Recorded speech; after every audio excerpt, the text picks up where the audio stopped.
Aujourd'hui je t'écris ces quelques mots en ayant trop souvent mis de côté toi, le Très-Haut, que l'on croit en toi ou pas. Aujourd'hui nos cœurs désormais vivent un même combat. Je t'écris pour te faire part de mon inquiétude de notre futur qui ne profile aucune plénitude. Alors voilà mon cher ami Dieu, de toutes les religions tu es grand et miséricordieux. Peux-tu m'éclairer sur le sens de cette malédiction? Pendant qu'elle s'étend sur ce monde, nous cherchons ta bénédiction.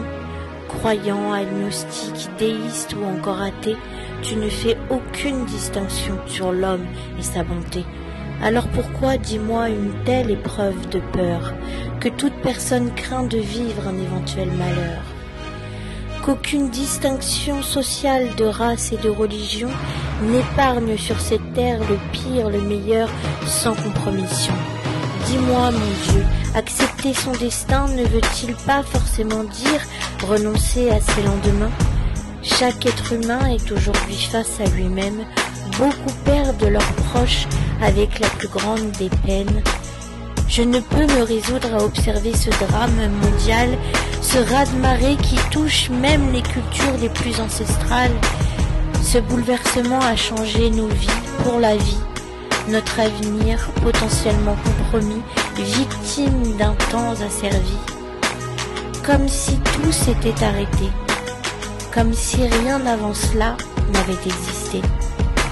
Lorsque tu nous accorderas délivrance de ce drame, grâce à de bonnes âmes, prêts à faire don de leur flamme, nous pourrons peut-être retrouver l'espoir, celui que tu nous enseignes, cette force, cette trajectoire. Cette période si sombre aura permis de révéler la nature de chacun. Qu'il soit bon ou mauvais, le naturel de l'homme s'est dessiné au moment opportun. Alors mon cher Dieu, je finirai ces quelques mots un peu curieux.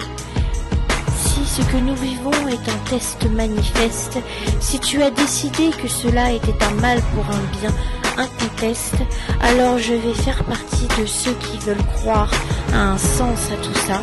Aussi difficile soit-il, clairement nous n'avons pas le choix. Mon Dieu, apaise nos cœurs, que chaque être humain retrouve le bonheur.